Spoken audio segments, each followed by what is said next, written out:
నమస్తే. Welcome to Suman TV. ప్రస్తుతం కామారెడ్డి జిల్లాకు సంబంధించి సాంఘిక సంక్షేమ గురుకుల పాఠశాల ఉంది. ఇది బోర్లంలో.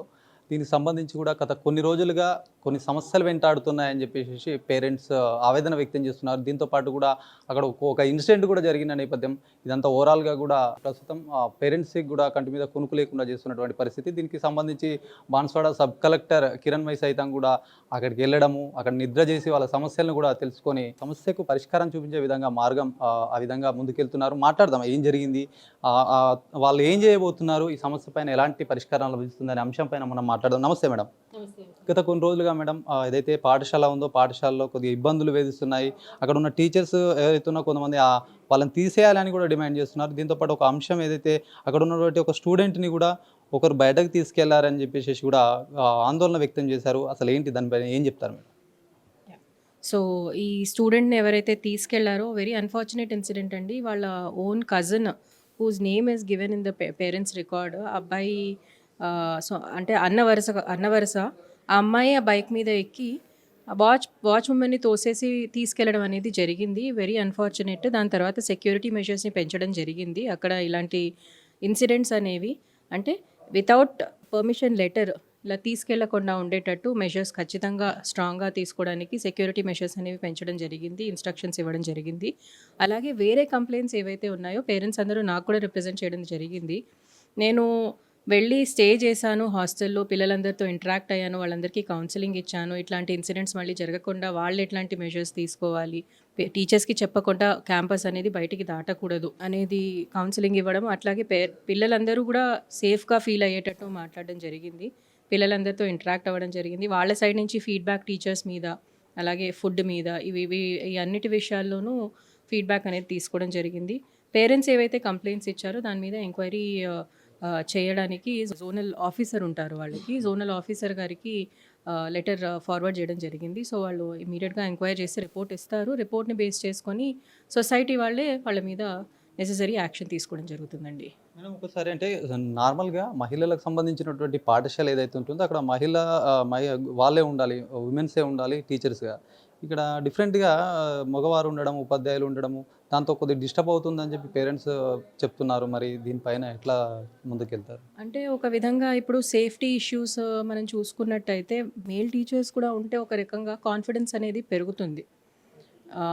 అన్నెసెసరీ ఇన్సిడెంట్స్ ఇట్లాంటివి ఏమన్నా అవుతున్నాయి అని తెలిస్తే definitely no way we are going to entertain it and immediate action అనేది తీసుకోవడం జరుగుతుంది.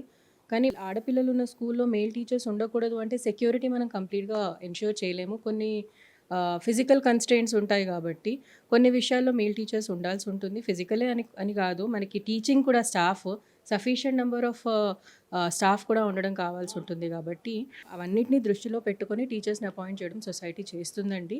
ఎట్లాంటి ఇష్యూస్ వచ్చినా వాటిలో ఎంక్వైరీ మాత్రం నిష్పక్షపాతంగా జరుగుతుంది అండ్ రిపోర్ట్‌ని బట్టి ఎంక్వైరీ యాక్షన్ కూడా తీసుకోవడం జరుగుతుంది. అయినా ముఖ్యంగా వేధిస్తున్నారు అని కూడా పేరెంట్స్ కంప్లెయింట్ చేస్తున్నారు కదా మేడం. నేను పిల్లలతోటి ఆల్మోస్ట్ అందరి పిల్లలతోటి ఒక 1 అవర్ ఎవరు టీచర్స్ లేకుండా కూడా ఇంటరాక్ట్ చేశాను. పిల్లలైతే నా వరకు అలాంటి కంప్లెయింట్ చేయలేదు. పేరెంట్స్ చెప్తున్నారు. అందుకని ఇప్పుడు ఎంక్వైరీలో తేలాలి అది. ఎందుకంటే వన్ బై వన్ కూర్చొని డిసైడ్ చేయాలి. ఏమేం పాయింట్స్ ఉన్నాయి అనేది. సో, రిపోర్ట్‌ని బట్టే మనము దాని మీద ఫర్దర్ యాక్షన్ కోసం వెళ్తాము. ఇక్కడున్న ఆయమ్మ సైతం కూడా వాళ్ళకు అంటే టీచర్స్‌కి గాని వాళ్ళ కంట్రోల్‌లో పెట్టుకున్నారు అని చెప్పేసి కూడా అంటున్నారు. ఇది ఎంతవరకు నిజం అనేది ఎంక్వైరీ రిపోర్ట్‌లో వస్తే తప్ప చెప్పలేము. అంటే ఒక ఆయా అనేవాళ్ళు కంట్రోల్ చేస్తారు అనేది నాకైతే it is difficult to accept. అంటే దే విల్ నాట్ హోల్డ్. ఏంటంటే కొన్ని ఎక్కువ సంవత్సరాల నుంచి ఉన్నారు. ఆ విషయం వాళ్ళు కూడా యాక్సెప్ట్ చేశారు. మమ్మల్ని ట్రాన్స్‌ఫర్ చేయండి మేడం అని కూడా అడుగుతున్నారు. అయితే అది నా పర్వ్యూలో ఉండదు. Society has to decide. వాళ్ళు కూడా ఔట్‌సోర్సింగ్ వాళ్ళు అనుకుంటా. According to the rules it will be taken care of. ఇంకోటి మేడం ఇప్పుడు మీరు ఏదైతే గురుకుల పాఠశాల కావచ్చు చాలా మట్టుకు కూడా ఒక మంచి ప్రయత్నంలో భాగంగా ఒక ఫిర్యాదులో పెట్టే అని చెప్పేసి కూడా అది ముందుకు తీసుకొచ్చారు. మరి అక్కడ కూడా ఒక పెట్టినట్టుగా తెలుస్తోంది. అది ఇంప్లిమెంట్‌లో లేదా మరి దాంట్లో కావాల్సినటువంటి ఫిర్యాదు కూడా అందకుండా చేశారని కూడా ఒక నేపథ్యం. ఈ కంప్లెయింట్ నాకు కూడా వచ్చిందండి. సో, ఇప్పుడు ఏం చేయబోతున్నాము అంటే, ఆ కంప్లెయింట్ బాక్సెస్‌కి ఏవైతే తాళం వేస్తున్నామో, ఆ తాళం చేతులు నాతోనే పెట్టుకొని, సో దట్ కంప్లెయింట్ బాక్స్ అనేది ఓపెన్ చేయగలిగితే అది నేనే ఓపెన్ చేయగలిగి ఉండాలి. ఈ విధంగా మేము ప్లాన్ చేస్తున్నామండి.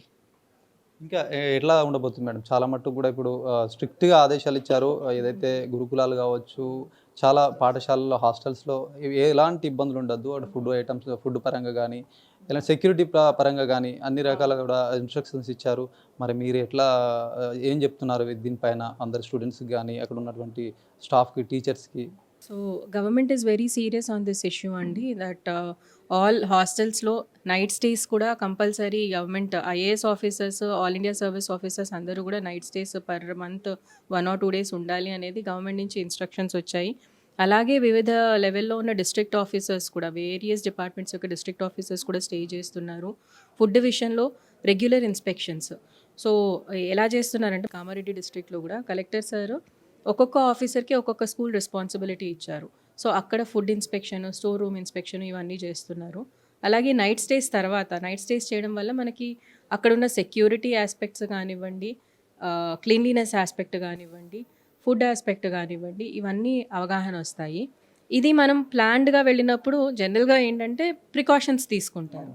సో ప్లాన్డ్గా మాత్రమే కాకుండా సర్ప్రైజ్ విజిట్స్ కూడా చేయడం జరుగుతుంది. సో దట్ ఇప్పుడు ఈ కొత్త మెనూ ఏదైతే ఇంప్లిమెంట్ చేయాలో అది ఇంప్లిమెంట్ చేస్తున్నారా లేదా, ఎక్కడన్నా ఏమైనా ల్యాప్సెస్ వస్తున్నాయా.